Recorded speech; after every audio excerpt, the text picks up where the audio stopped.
warahmatullahi wabarakatuh. Perkenalkan, saya Septiani Indara. Pada kesempatan kali ini saya akan memaparkan materi berjudul bentuk-bentuk kerjasama antara negara, pemerintah, dan organisasi mitra di bidang kemaritiman. Indonesia adalah negara kepulauan terbesar di dunia dengan lebih dari 17 pulau dan sekitar 70% wilayahnya berupa laut. Kondisi ini menjadikan laut bukan hanya sumber kekayaan alam, tetapi juga jalur utama, perdagangan, dan komunikasi antara wilayah. Namun, besarnya potensi maritim ini tidak akan berarti jika dikelola secara sendiri-sendiri. Diperlukan kerjasama yang kuat dan berkelanjutan antara negara, pemerintah, dan organisasi mitra baik di dalam negeri maupun dengan pihak luar negeri. Kemaritiman Indonesia adalah segala hal yang berkaitan dengan laut, mulai dari sumber daya ikan, pelayaran, industri perkapalan, keamanan laut, hingga ekosistem pesisir. Sebagai negara maritim, Indonesia memiliki banyak tantangan, seperti yang pertama, penangkapan ikan ilegal atau illegal fishing. Yang kedua, ada pencemaran laut oleh limbah industri. Dan yang ketiga, ada batas wilayah laut yang masih tumpang tindih dengan negara tetangga, serta rendahnya teknologi dan kesadaran masyarakat dalam menjaga laut. Karena itu, pembangunan maritim tidak bisa hanya dilakukan oleh pemerintah pusat saja. Diperlukan kolaborasi multi atau pihak yang melibatkan negara lain, organisasi internasional, pemerintah daerah, dan masyarakat pesisir. Inilah yang disebut dengan kerjasama kemaritiman. Kerjasama kemaritiman adalah upaya bersama yang dilakukan antara dua atau lebih pihak, baik antara negara, antar lembaga pemerintah, maupun dengan organisasi mitra dalam mengelola, menjaga, dan memanfaatkan potensi laut secara berkelanjutan.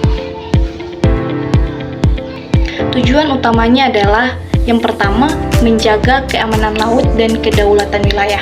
Yang kedua, mengembangkan ekonomi maritim berkelanjutan. Yang ketiga, meningkatkan kapasitas sumber daya manusia dan teknologi kemaritiman. Dan yang keempat, melindungi lingkungan laut dan dari kerusakan. Melalui kerjasama yang baik, laut tidak hanya menjadi sumber kekayaan, tetapi juga simbol kedaulatan dan cinta tanah air. Kerjasama ini penting untuk memperkuat diplomasi maritim dan menjaga stabilitas kawasan. Kerjasama Indonesia dan Australia menjalin Maritime Cooperation Agreement untuk mencegah pelanggaran wilayah laut dan penangkapan ikan ilegal. Salah satu bentuk nyatanya adalah Operation Janet, yaitu patroli gabungan di Laut Timor yang berhasil menurunkan pelanggaran hingga 40%. Dan kerjasama Indonesia dan Jepang, itu Jepang membantu pembangunan pelabuhan Patimban di Subang yang menjadi pelabuhan otomotif terbesar di Indonesia. Kerjasama ini mendukung konektivitas laut, perdagangan, dan efisiensi logistik nasional. Yang ketiga, ada kerjasama melalui ASEAN Maritime Forum atau AMF. Indonesia bersama negara-negara ASEAN membentuk ASEAN Maritime Forum untuk memperkuat keamanan laut, mengurangi pencemaran laut, dan memperkuat koordinasi dalam operasi search and rescue. Dan yang keempat, ada kerjasama Indonesia dan India dalam program SAGAR, Security and Growth for in the Region.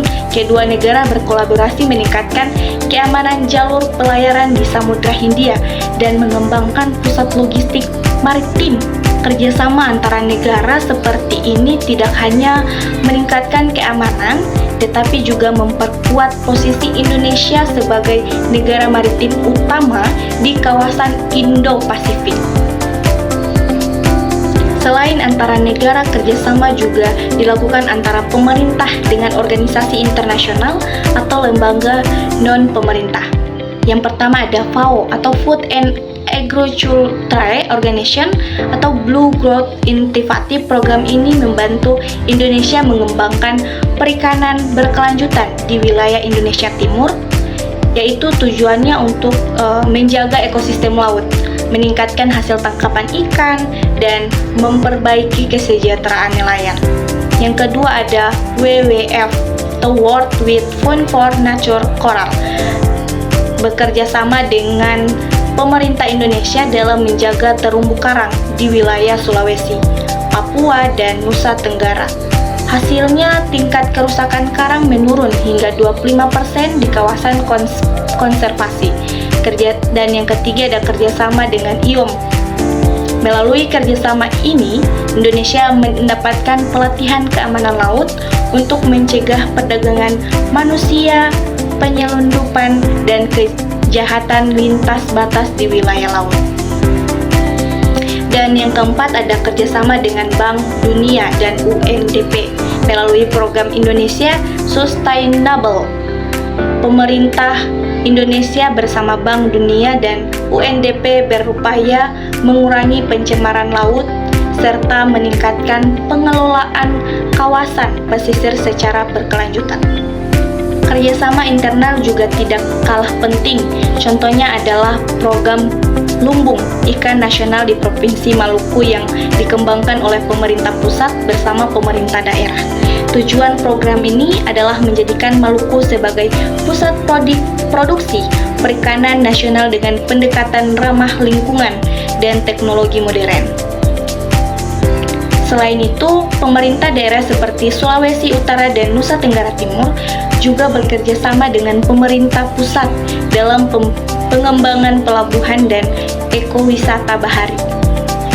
Kerjasama kemaritiman ini membawa banyak manfaat bagi Indonesia.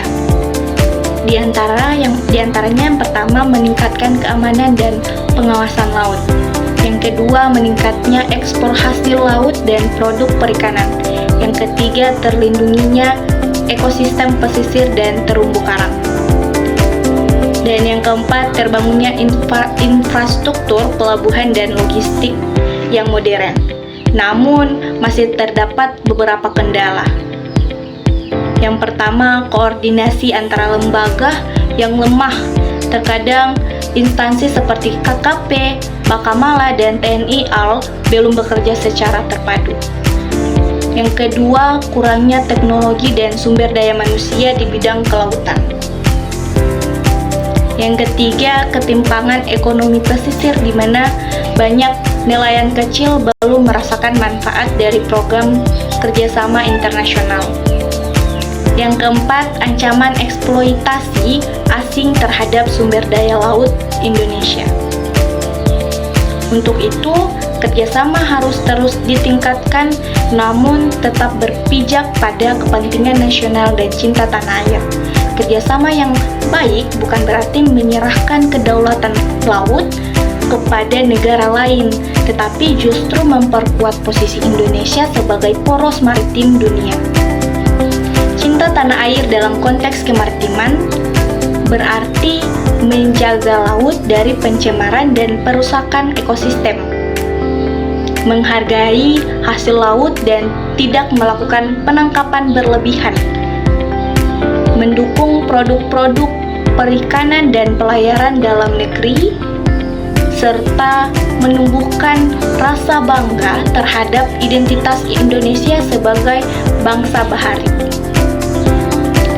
Kita harus meneladani semangat nenek moyang kita seperti pelaut Bugis, Makassar, dan Maluku yang sejak dahulu menjelajahi samudra dengan keberanian dan tanggung jawab. Dan semangat inilah yang harus kita hidupkan kembali dalam diri generasi muda masa kini. Sebagai penutup, dapat disimpulkan bahwa kerjasama di bidang kemaritiman sangat penting untuk menjaga kedaulatan, meningkatkan kesejahteraan, dan melindungi lingkungan laut. Indonesia telah menjalin berbagai kerjasama antara lembaga dan dengan organisasi mitra seperti FAO, WWF, dan Bank Dunia.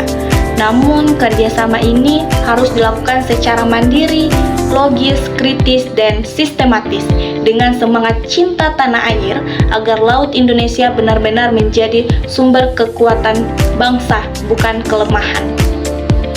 Laut bukan hanya wilayah air. Laut adalah masa depan bangsa. Mari kita jaga, kelola, dan kembangkan bersama demi Indonesia yang maju dan berdaulat di bidang kemaritiman. Sekian dari saya. Wassalamualaikum warahmatullahi wabarakatuh.